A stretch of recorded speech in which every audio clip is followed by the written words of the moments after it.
Hi, Ooh, your name is Shanna. I like banana. My name is Neil, like banana peel. I love it. Nice to meet you. You too. Where do you live? Where are you? I am in Colorado. Oh, that's beautiful. Yeah, Where are you at? I live in Southern Oregon, just above the California border.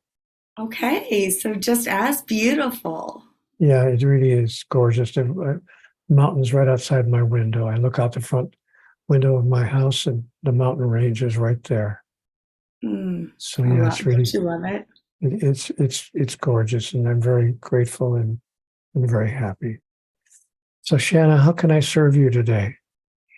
Oh my goodness. Well, first of all, I just want to thank you so much for taking the time. It's an honor to have you. I know my listeners have been waiting and are excited. We did a book club on your latest book, The God Solution. That's nice to know. I'm glad to know that. This is audio only, no video. I might put a little clip, but usually most of my work is audio. Okay. Yeah. You Well, look beautiful. that's a very sweet thing to say. Just a minute, I'm getting a call from God. Oh, What? okay. She's a liar? I wouldn't call her a liar to her face. Well, I know she said I was beautiful, but she was just being complimentary. She wasn't lying. All right, I'll tell her. Thanks, pal. God says to tell you that it's not the truth. Now, I'm kind of curious what was the conclusion of the book club on the God solution? Seeing from a different perspective, I too grew up. I'm a recovering Catholic. We'll say that. So you really in that book had myself as well as the people who were in the book club really asking ourselves some questions that maybe we hadn't seen it in that light before. I actually thought about the quote that Rumi had said: I belong to no religion. My religion is love. Every heart is my temple. So I have been studying the Gnostic Gospels over the past few years and discovering that each one of us has a spark of God within us. And so, in the end, my conclusion, I saw that we need more love and compassion, more empathy. Put it mildly. Yeah. And you are a beautiful person. You really are. I wasn't lying about that. You know, I have read your books and I've watched you on other interviews, and oftentimes you bring me to tears. In fact, as I sat down, I said, do I need to get tissue? And then I was like, wait a second, I can do this professionally.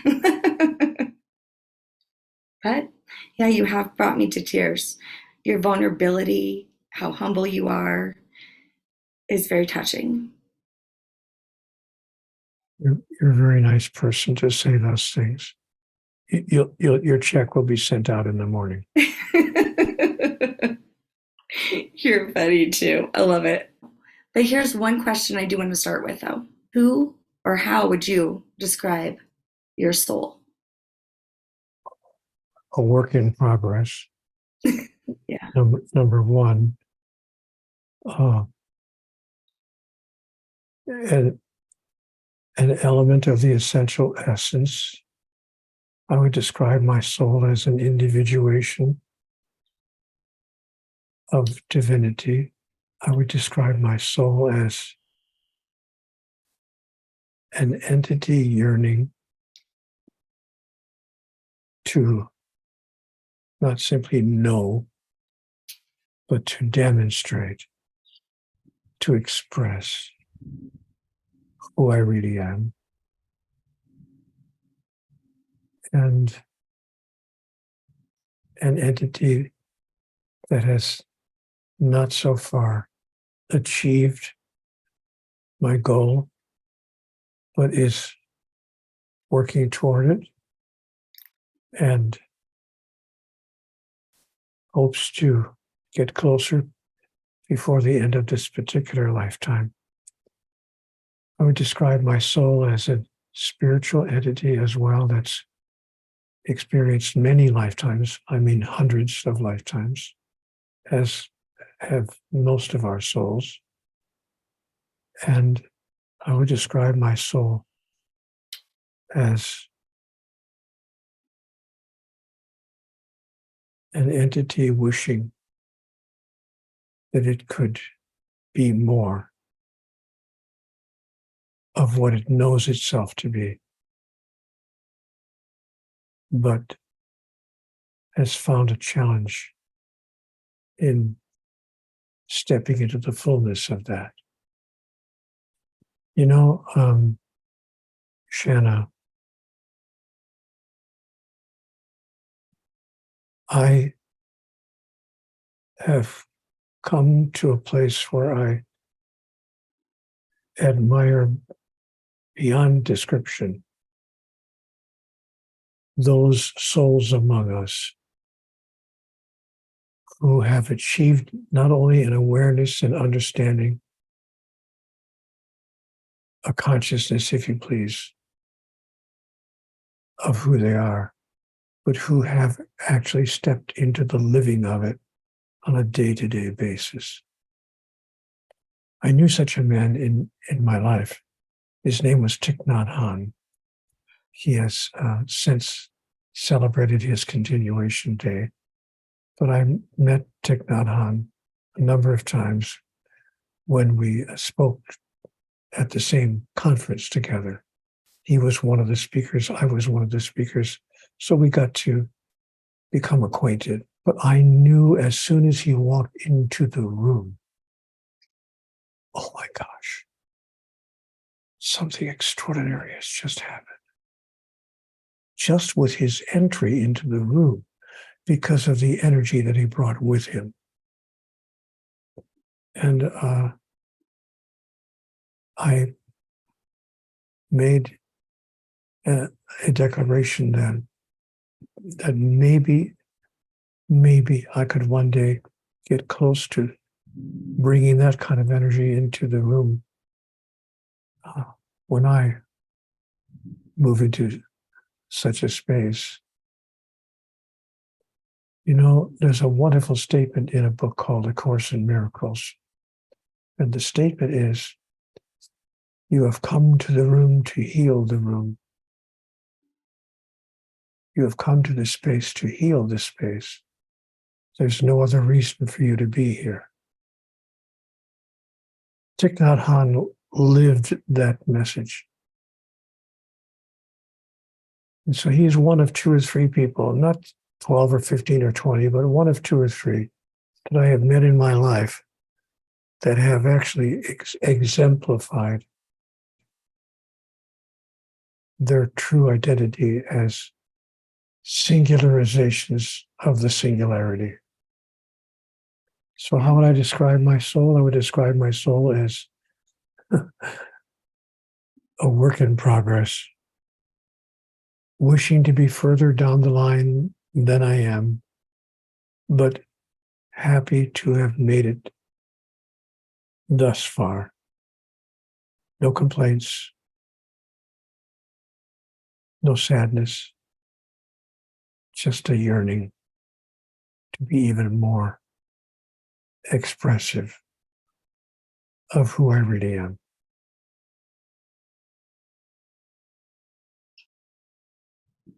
That was beautiful.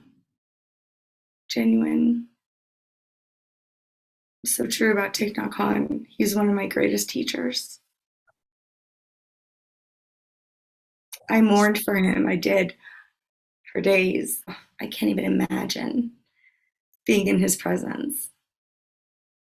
It was a glorious experience, and I experienced it more than once because we tended to be invited to many of the same kinds of conferences. So we'd be on the speaker's rostrum, for various events in the little, what they called the green room between our sessions.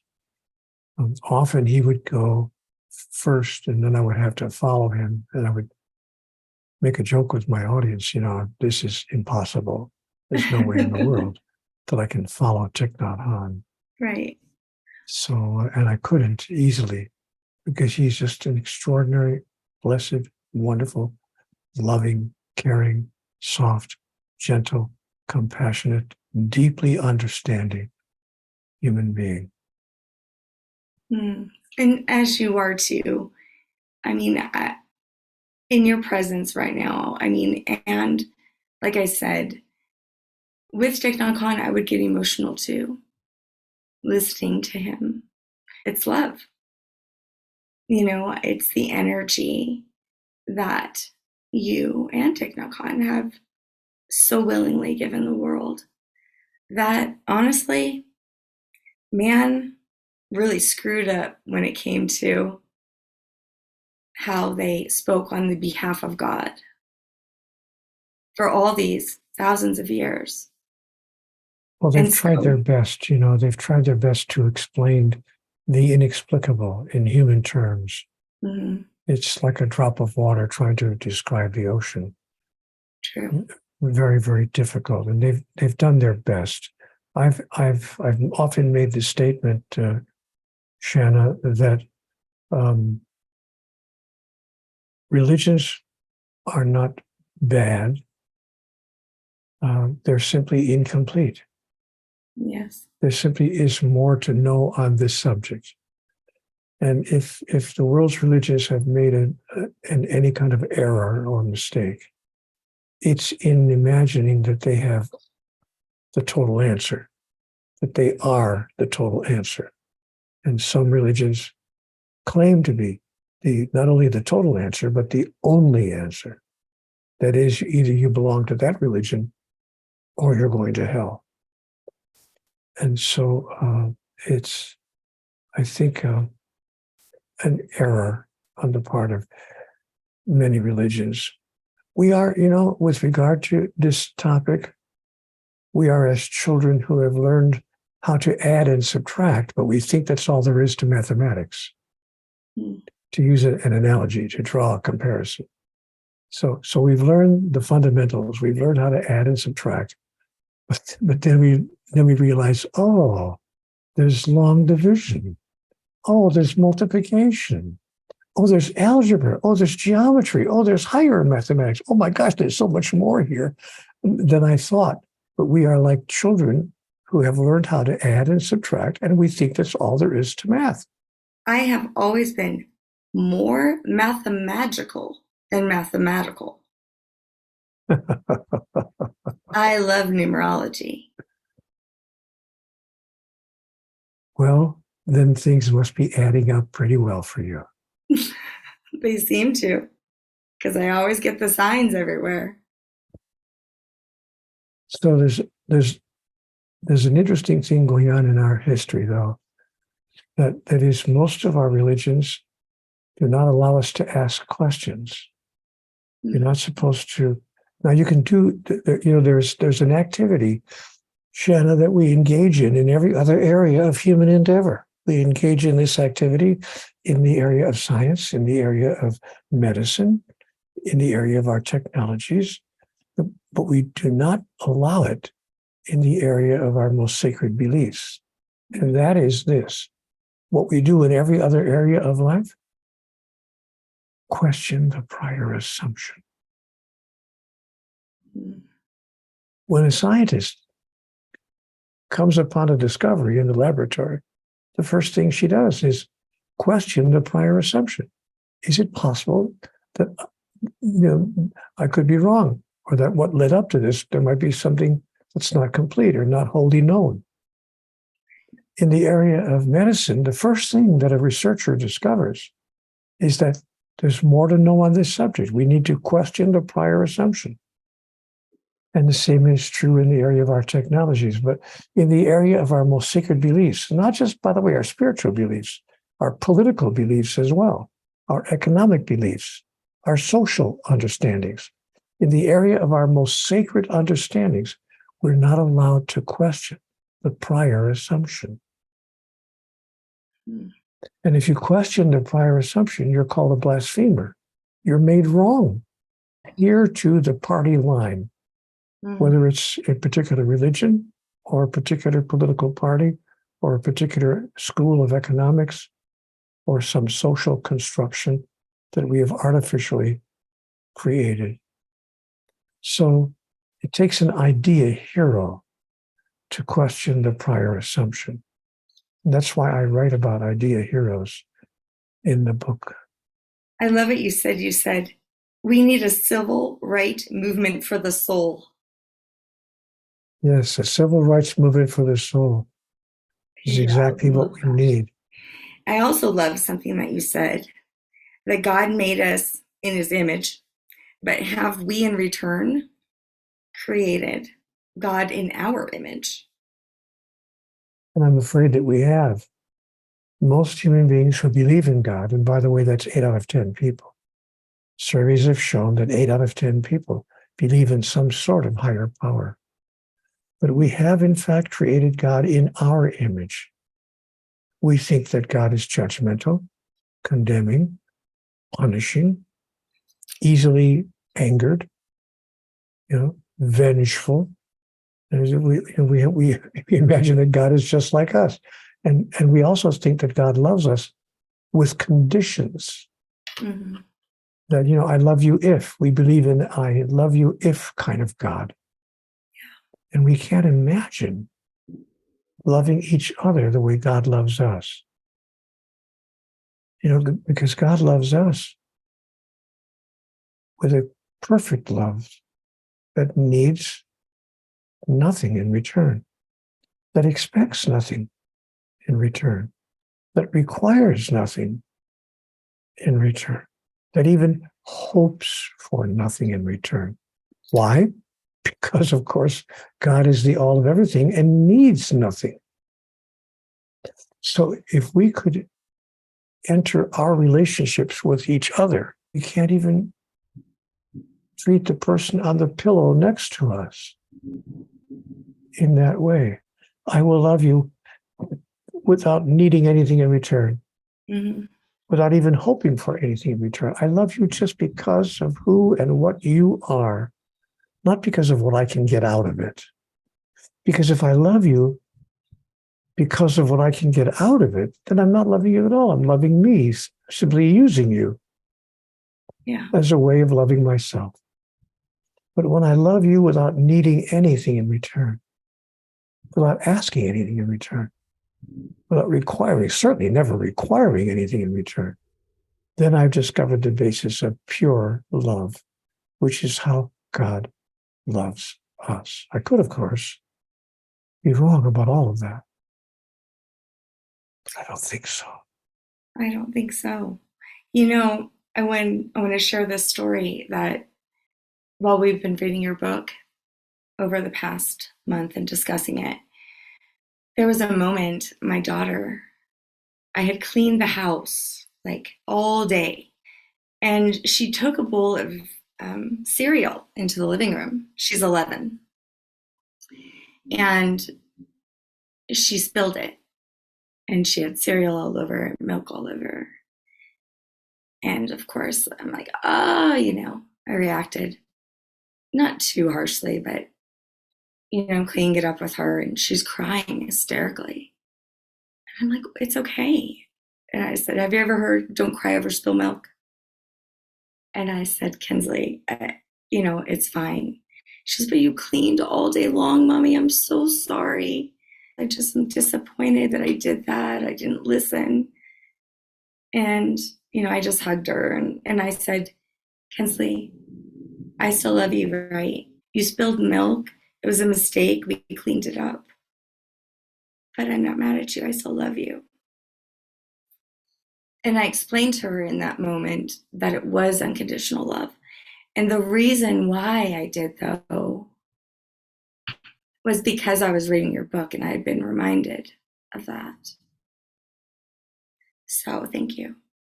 So glad if messages that have been sent to our community of humans has served you in such a beneficial way. It's important for me to let our audience know that those aren't my messages. This is not my wisdom. This is not my clarity. I've simply taken dictation.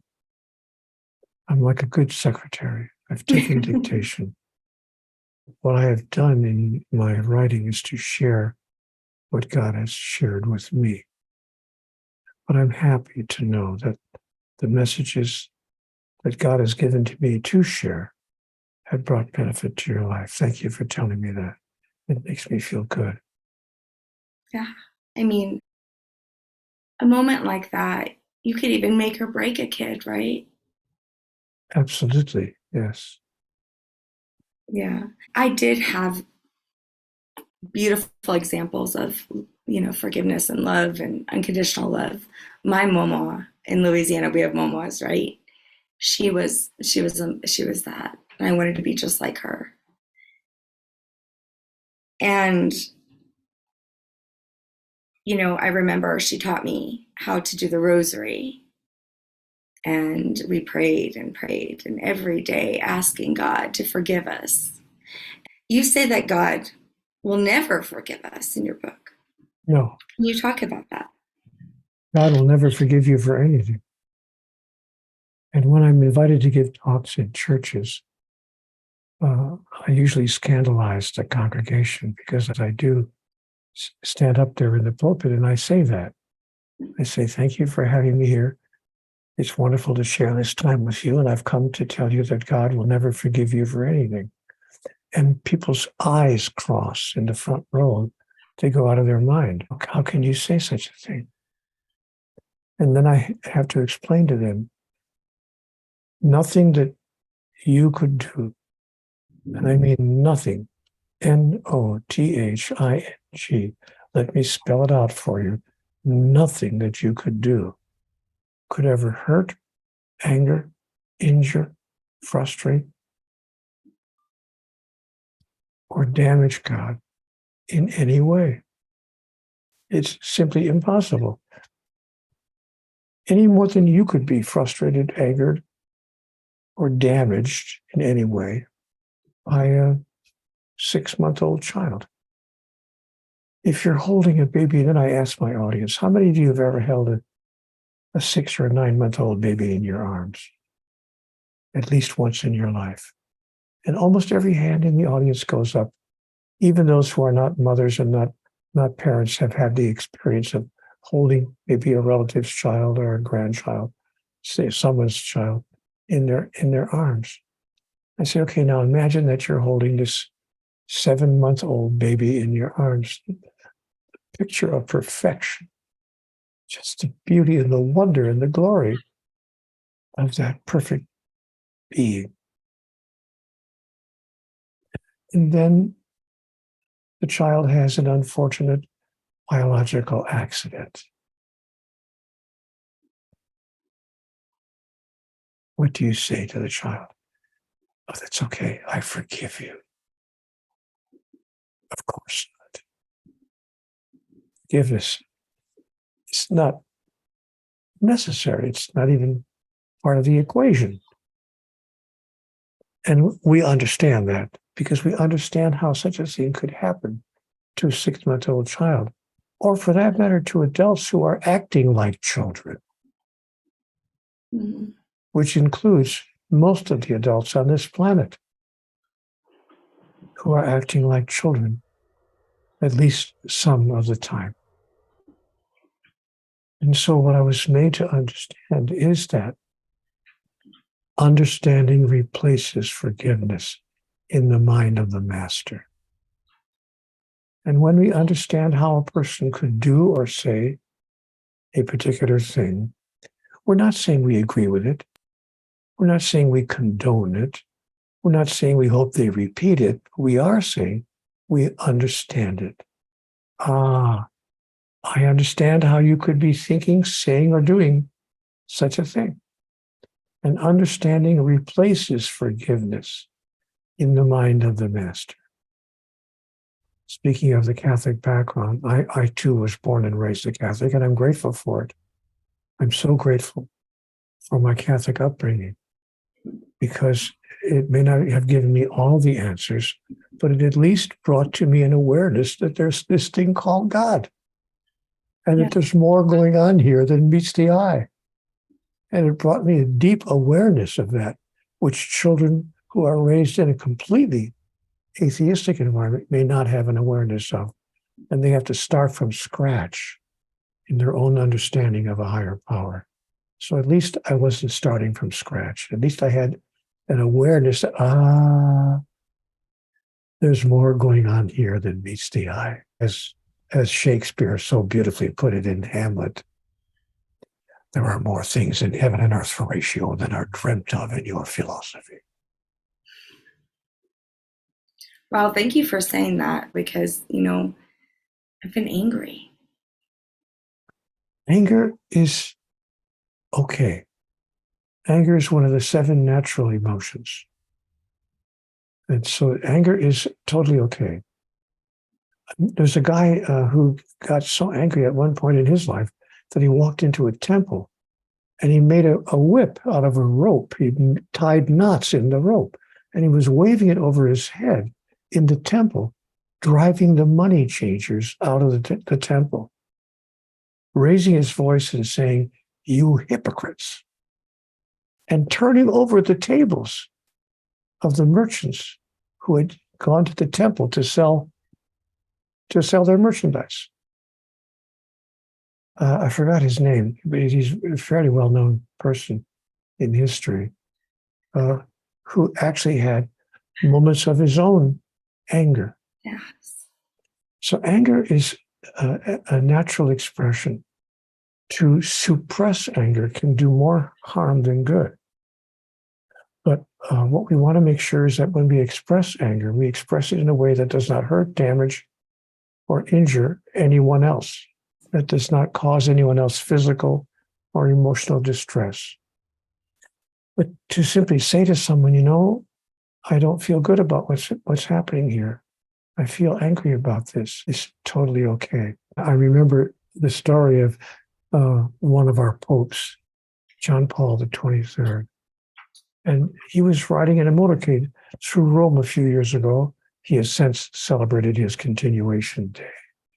But he was riding through Rome in a motorcade, waving to the crowd, and some guy stepped out of the crowd and shot him 6 times.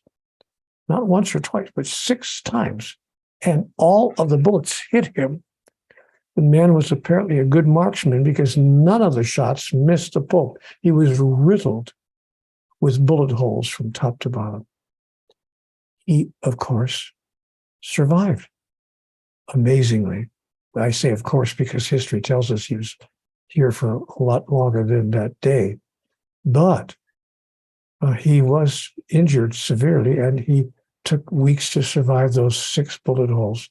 When he had survived, he went to the jail cell of his assailant, who, of course, was captured right there on the spot. Everyone jumped all over him, and they tried him, and they threw him in jail for the rest of his life. And so he went to the jail cell of his assailant, and of course, he couldn't go anywhere without the media following him. The Pope doesn't make a move without the press knowing exactly what he's doing. So all the reporters are following him, and they follow him to the jail cell. They couldn't go in the jail cell with him, but they could see through the bars, and they could hear what he was saying. And he said something quite extraordinary to the man who shot him 6 times. This is where you're supposed to ask me, what did he say? What did he say? Strange you should ask. He said to the man who shot him 6 times, "In nomine Patri, Filii, Spiritus Sancti." He blessed the man who tried to kill him. Then he asked the man an interesting question. He said, "I'm not going to condone what you did. I'm not going to agree with what you did. I'm not going to suggest that other people do what you did. But can you tell me why you did it? I'm simply curious. Why would you want to shoot the Pope?" And he said, "It's easy." He said, "Your church has done more to damage or injure or harm my religion than any other single human institution in the history of our world. I'm a Muslim, and you've done more, in my opinion, to damage my religion than any other institution. And the Pope said, I don't agree with your assessment, and I don't agree with your solution. But I now understand what could motivate you to do what you tried to do and try to end my life. And the two became pen pals. Can you believe this? This is, by the way, a matter of history. I'm not making this up. The prisoner and the Pope exchanged letters back and forth from the prison to the Vatican for years. They became pen pals, sharing their hearts and their souls with each other. And finally, after 7 years, the Pope interceded with the civil authorities in Italy and asked the authorities to grant the man a full pardon. Goodness. Which the authorities did, of course, because when the Pope asks you to do something in Italy, I promise you do it. So they granted the man a full pardon. Because the Pope said, he's paid with 7 years of his life. He made a mistake. Oh. He now realizes the mistake he made. We've been exchanging letters for 7 years. He would never do something like that again. He realizes that it's okay to be angry, but not okay to be violent and to use your anger in a violent way. And that's a wonderful example of understanding replaces forgiveness in the mind of the master. Yeah, you really helped me through that. This is exactly, of course, you know how it is. What comes into your life is exactly what you need, right? Because I was feeling like I had what they even termed it, religious trauma syndrome. Yes. And of course, I'm going to take a little bit of quarrel with what you said. What comes into your life is exactly what you need. I'm going to suggest to you that we need nothing. Mm. The 10 illusions of humans starts with the first illusion, the idea that need exists. We need nothing to be perfectly happy in any given moment. Everything that we imagine that we need is an illusion. Now, Shanna, you may not know this, or maybe you do. I don't know if you know my history, but I spent a year of my life living on the sidewalk. I was what's known in America as a street person. I had lost everything. I had 2 pair of jeans, 2 shirts, 1 pair of shoes, and that was it. And a knapsack to carry in my few pieces of clothing around in. And that's all I had. I slept on the concrete or a piece of ground if I could find a stretch of ground where I wouldn't be thrown off by some policeman. I walked the streets with my hand out to people every day because I woke every morning not knowing how I was going to eat that day. Literally did not have a nickel to my name. And put my hand out to people. Anything would help. Anything would help. By the way, just as an aside, let me say, please don't ever walk anywhere. Don't ever go anywhere without some loose change or some folding money that you're willing to part with in your pocket, easily accessible. Reach into your pocket when you see someone saying anything would help. Don't get into your judgment about what they're going to use it for. Just share what you have. So I would walk up to people and ask, could I please maybe ask you if you have anything at all that you could share with me? I would love to be able to eat before the end of the day. And I lived that way for a year, not for a couple of bad weeks or a couple of tough months, but for a year of my life, sleeping outside. You really learn what it's like to live without any dignity whatsoever. People don't really think about this, but when a person is homeless, where do they even go to the bathroom? How do you even handle basic biological necessities? You have to sneak into restaurants, sneak into the McDonald's or whatever, and see if you can use the restroom without the manager throwing you out. And after a while, if the manager gets to know that you're a street person, you usually look like one and smell like one because you haven't had a shower in 8 months and you're wearing the same clothes. You can't afford to have your clothes dry cleaned. So you and your clothes and your hair, a dead giveaway. You walk into a restaurant and the manager comes up to you. No, I'm sorry, not here, please. And you have to beg the manager, can I just have 7 minutes? I need to use the bathroom.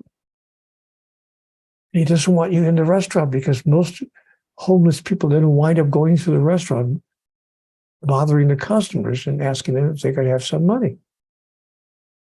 Finally, one lady who was a wonderful manager of a restaurant in downtown, small town where I live, she finally looked at me one day and she said, okay, in and out.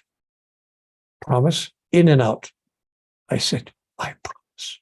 No trouble from me. Thank you for letting me use the bathroom. And she had the heart to allow me to use the bathroom. And so I was go there every day. That was the place that I was allowed to use the facility. When you live like that for a year of your life, you realize, oh, how little I need to be perfectly happy as a human being. And all of a sudden, the size of your house, the make of your car, whether you get to the hairdresser that week, whether you missed your appointment at the styling salon, hello.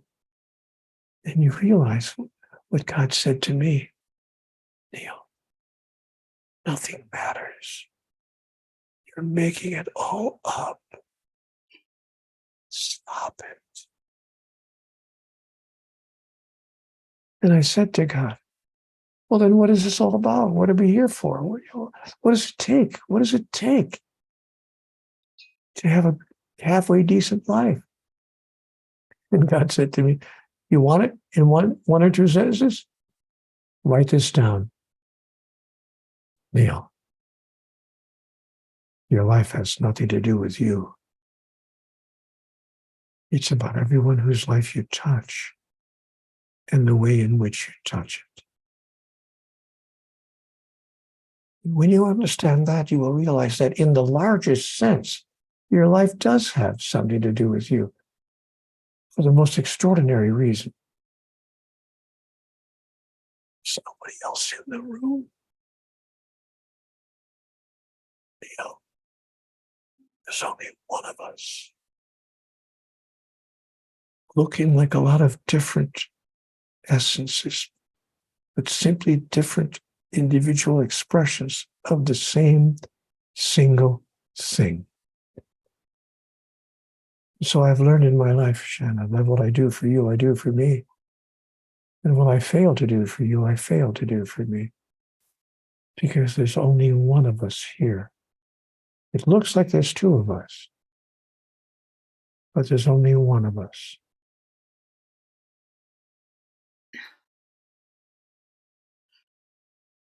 Now, when I get that, when I speak to other people, when I interact with the neighbor across the street, much less the person across the pillow, with that understanding, with that awareness, oh, I see.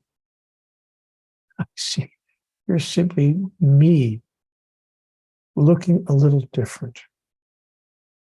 We're all fingers on the same hand. We're individual. Each of our fingers looks different, functions differently, but they're not separate. They're all part of the same hand. We are all fingers on the hands of God. It's really quite simple. If we chose to live that way, there'd be no more war. We couldn't do in Ukraine what's being done in Ukraine. There'd be no more starvation. We couldn't be a civilization where 653 children die of starvation every hour. every hour of every day on this planet, while we throw away enough food in the restaurants of Los Angeles and New York than would be needed to feed an entire village for a week. There's so much that would change. Our ecology would change. Our politics would change. Our social constructions would change. Everything would change if we simply decided, oh, I get it. We are all one. There's only one of us. I see. Now I see. Wait a minute. Didn't that guy I was talking about a while ago? Try to catch this. Didn't he say something about that? Oh, yeah, wait. He said, I have an idea. How about if you do unto others as you would have it done unto you? I have an idea. Bless your enemies. And pray for those who persecute you. And do good to those who would do you evil. And when a man slaps you on the right cheek, turn and offer him your left. And when a man steals your coat, offer him your shirt as well. And when a man demands that you walk 1 mile with him, go with him twain. And raise not your fist to heaven, and curse the darkness not, but be a light unto the darkness, that you might know who you really are. And that all those whose lives you touch will know who they really are as well. I could, of course, be wrong about all of this. I don't think so. I was wrong about one thing, that I was going to try not to cry during this interview. But your words, and I know that you say that they're not yours, but coming out of your mouth in this probability, it's not even something we don't know. Have we forgotten? That's the extraordinary thing about all of this. All of us know all of this. Nobody's slapping their forehead with the palm of their hand going, my God, I never even thought about something like that. Everyone understands this perfectly. But we live in fear. What would happen if we actually lived that way? So we have to remove the fear from our lives. False evidence appearing real. FEAR. And seek understanding. Seek. Yeah. Help me understand. I heard a dog barking. That's okay, because the dog is barking up the wrong tree. Let me let her out. She was scared because there's a thunderstorm. Oh, yeah, that's scary. She was right underneath my feet this whole time, scared of the thunderstorm. It even hailed. Oh, wow. And God said, there's no such thing as hail. Oh, it was hell. I forgot. I mispronounced it. I didn't know you had quite the humor. I'm glad you do. Me too. I mean, I bet God's a funny guy too. She sure is. Thank you. Actually, I was going to ask you about that. That for some time, you had the hardest time saying the word God. Why am I afraid of this word? But I'm praying to source or this energy. There's a lot of people who are uncomfortable with the word God. Why is that? Well, I think we have a false notion of who and what God is.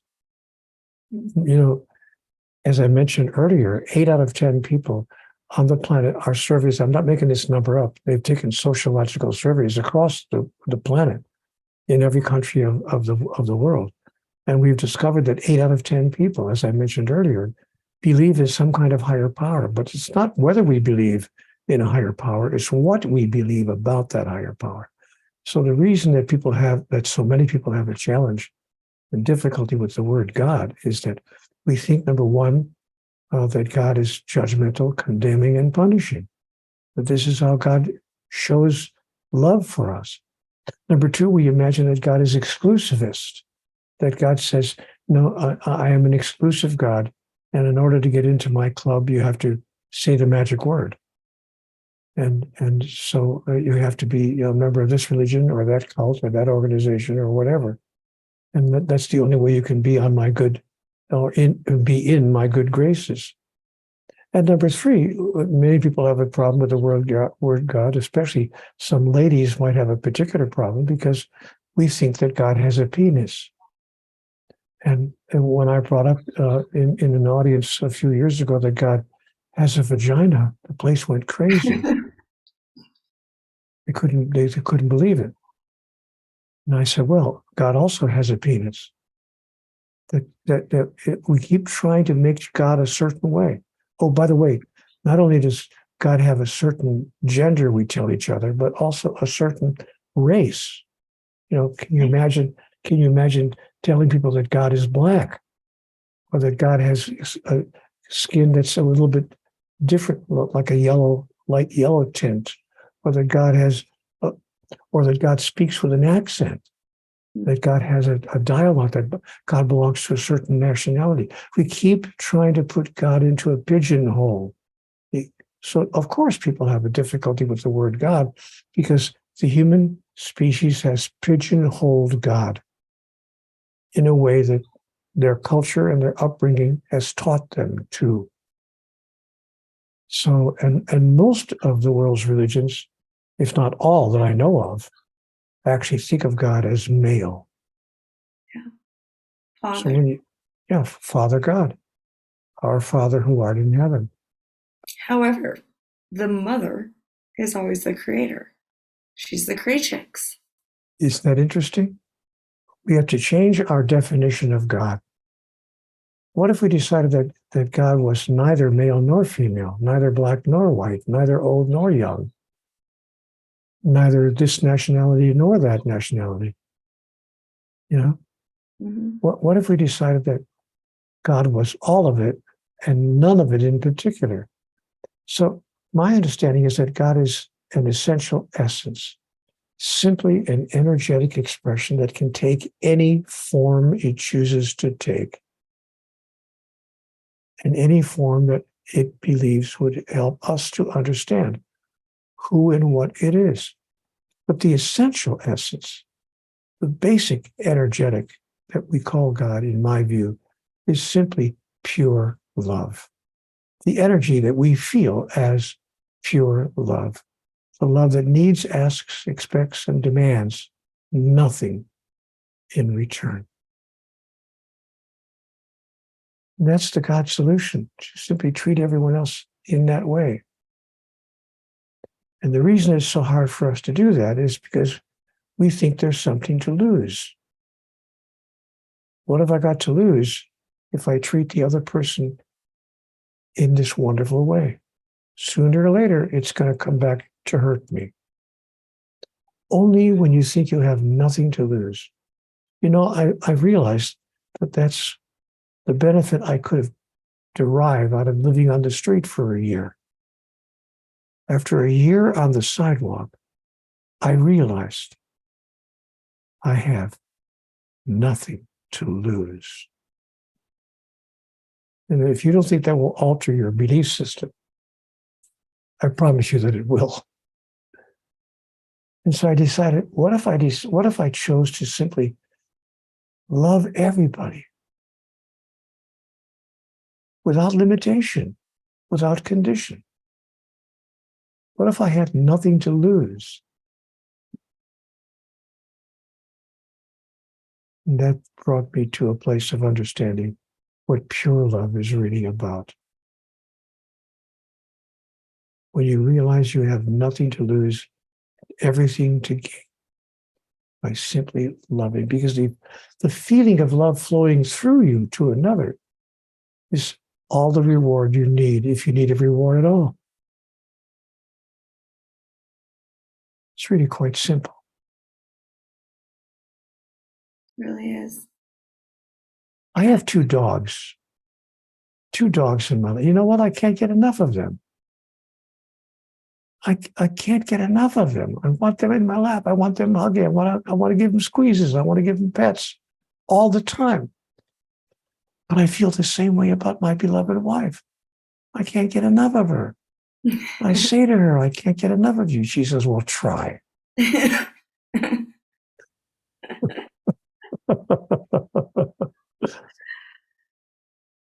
Understanding, I guess it's really truly being able to be empathetic and seeing from a different perspective. We're so used to seeing just ourselves, but we don't ever stop to think about, someone else and what they're going through. Or at least we don't often enough. I wouldn't say we'd never do, but most of us don't often enough.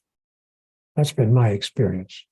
Well, age of technology has helped that empathy. I can tell you, my kids, my youngest, she cries about stuff like the Willow Project, where, when I was little, I wouldn't have had a clue there were such things. Technology has definitely helped in someone's capability to be able to understand what's going on the other side of the world. It's helped in our evolution for sure. And that's why this is the perfect time for our advancement, precisely because of what you've just noticed, this age of technology.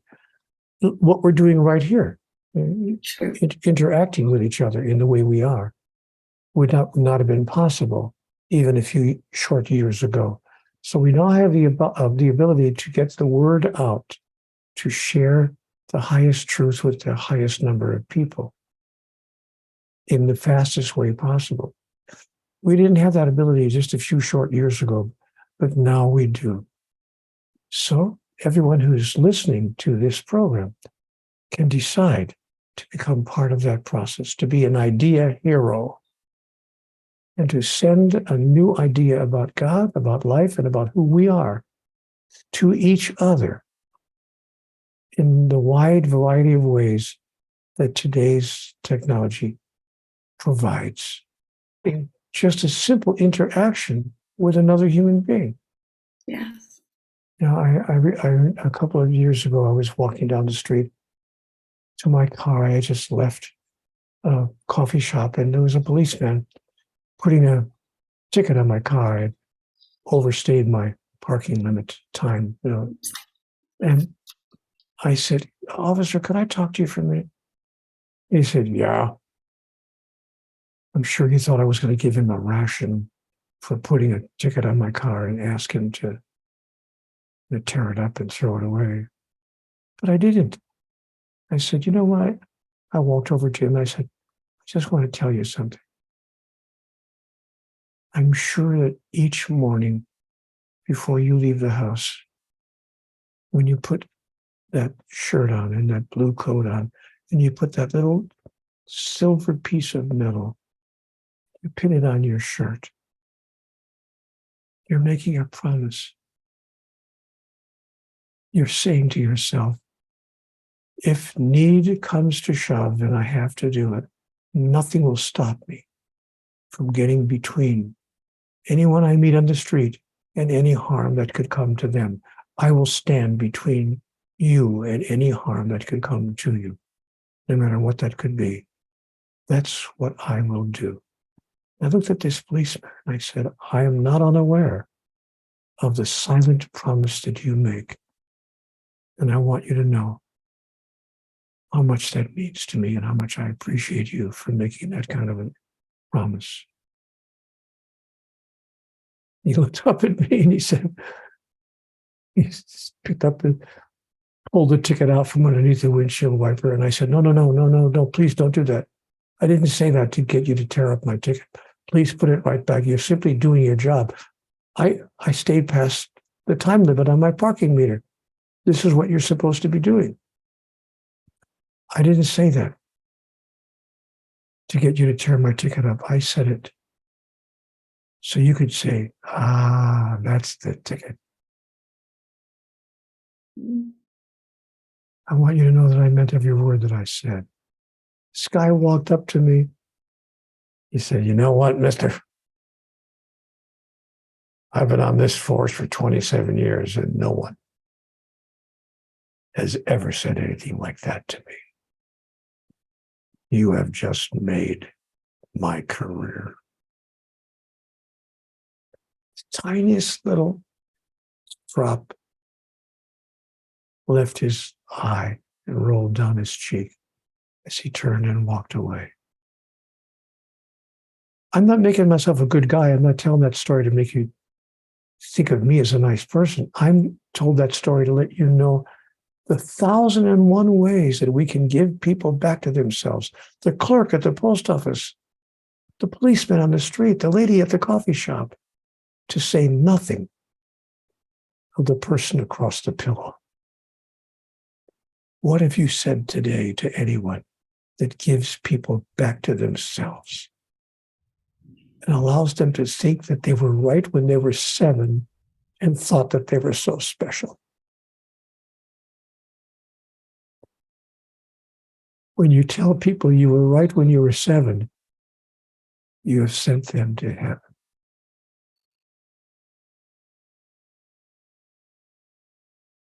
Yesterday I had to work, and I don't usually, but I'm a massage therapist just once a week, and I had a nurse and a teacher,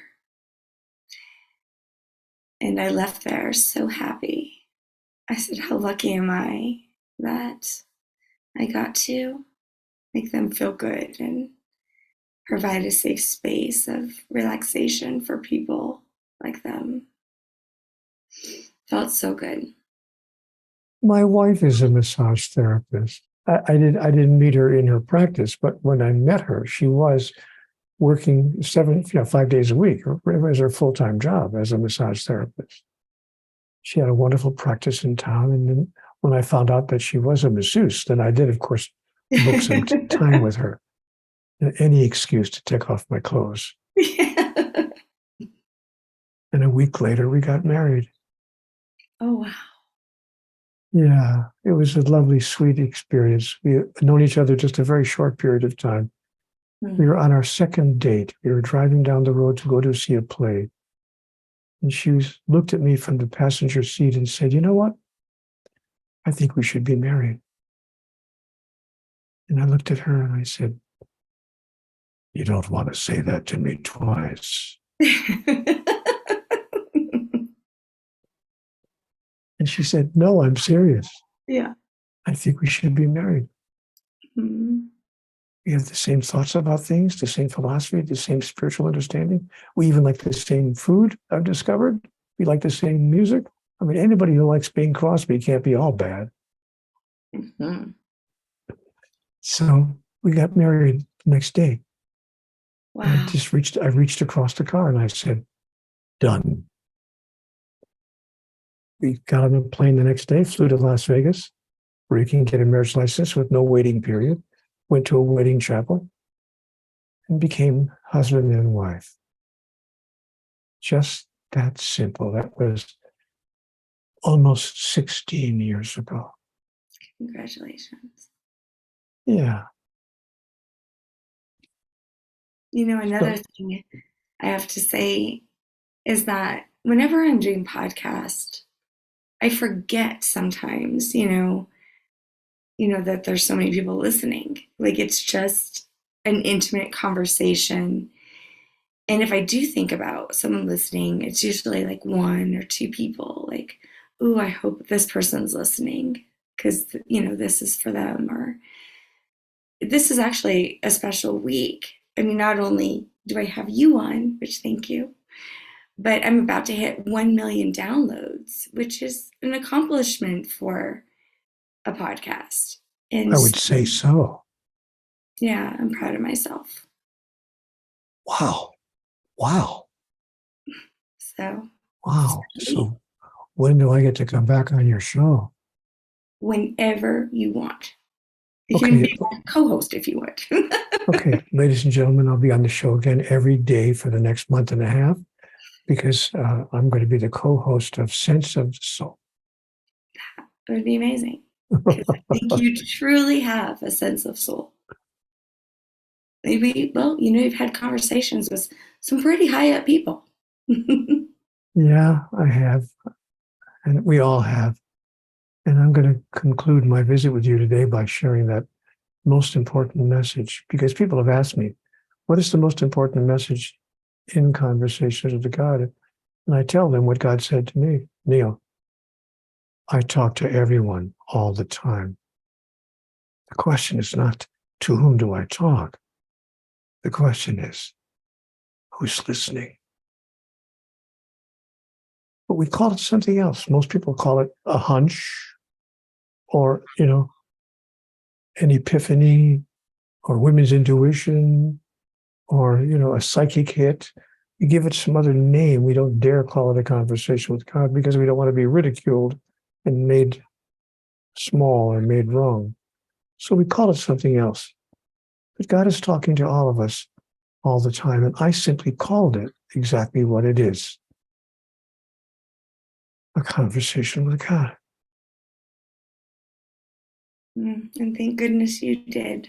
I just want to share with people. I didn't sit down to write a book and think to myself, I'll call it Conversations with God. That's not what happened. I was having a very sacred, very personal, private experience. Never thought anyone would ever see what I was writing on my yellow legal pad.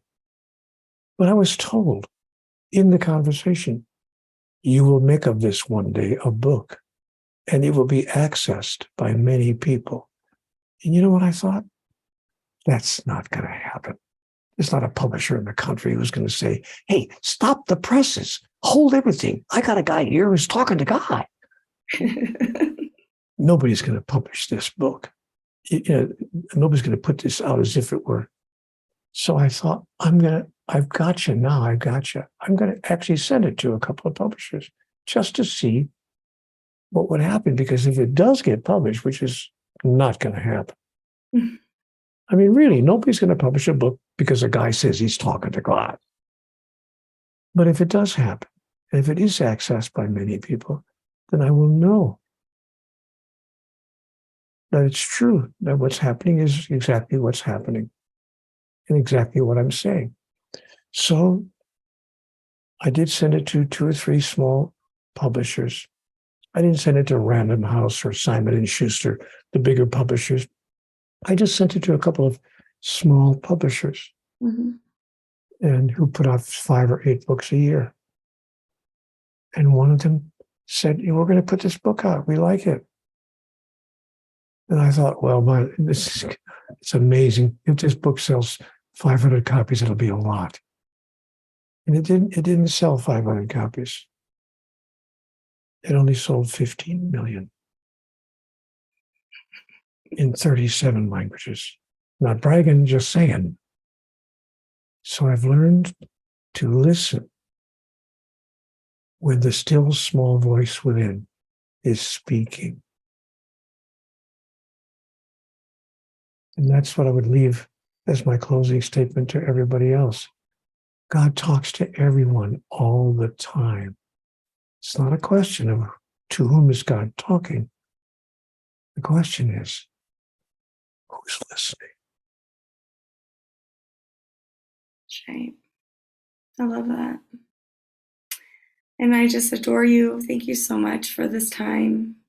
I really appreciate it. Thank you again for your vulnerability. I think that is one thing that does help people come together, is just being honest and real. And you have definitely done that in all of your work. You're very kind to say those things and to recognize that. And I appreciate those sweet words shared with me. And thank you for the invitation and the opportunity to be here with you. I've learned so much. Thank you. Can you tell everybody where they can find you? Sure. They can just go to cwgconnect.com. CWG, of course, stands for Conversations with God. So they just go to cwgconnect.com, and there they can find me and all sorts of wonderful resources, including a platform called Ask Neale, where they can ask me any question they'd like to ask. And I go there 3 times a day to see what people are asking me, and I give them the best answer that I can provide. Wonderful. No more books coming out? Oh, yes, I have a book coming out in November called God Talk. It's an instruction book on how to have your own conversation with God. Coming out in 2024 called The book is called Putting Death to Death. And it's about bringing an end to the idea that we could ever die. And it talks about what would change in the way we live our lives on earth if we thought that we never really cease to exist. Thank you, Neale. You've been a blessing. Thank you. You're welcome, my friend. Bye for now. Bye. That was fun.